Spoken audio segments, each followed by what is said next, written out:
เท่าไหร่ล่ะมันมีช่างเช่าครับ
เอาได้เนี่ยไปเสียแล้ว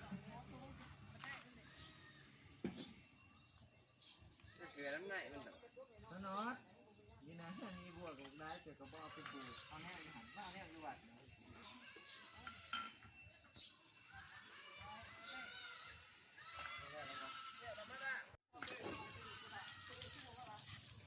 คนตายหูงามย่องมาแน่ออกมาเราไปติดจุดถ้าลูกเฮียงหลังมาบ่ข้างหลังมาบ่บดก่อนนะเนาะมาที่ชูมัน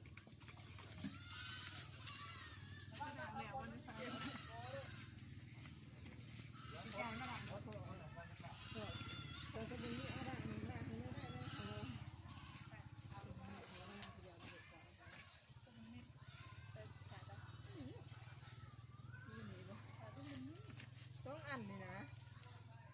นี่แหละนั่นเองค่าถือแพงไม่ใหม่มาไปตรงกันน้ำเตี้ยไปตรงกันน้ำเตี้ยกูเยอะอยู่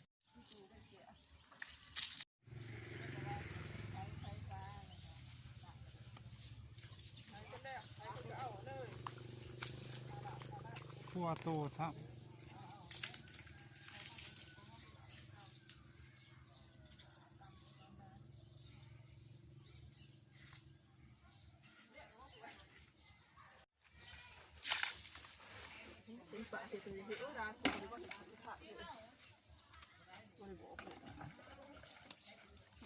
บอลมีเกี่ยวกับมากเลยนะครับเนี่ย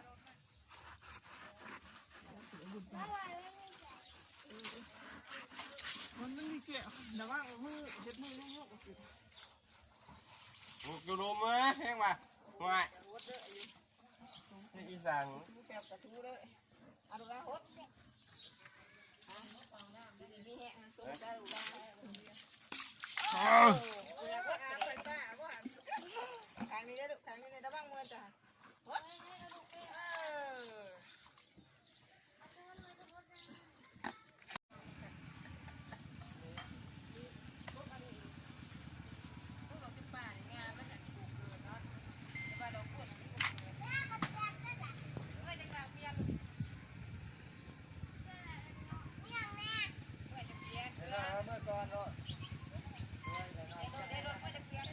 ช่วยเดี๋ยวหน่อยยังว่าเดี๋ยวเราเมื่อก่อนโดน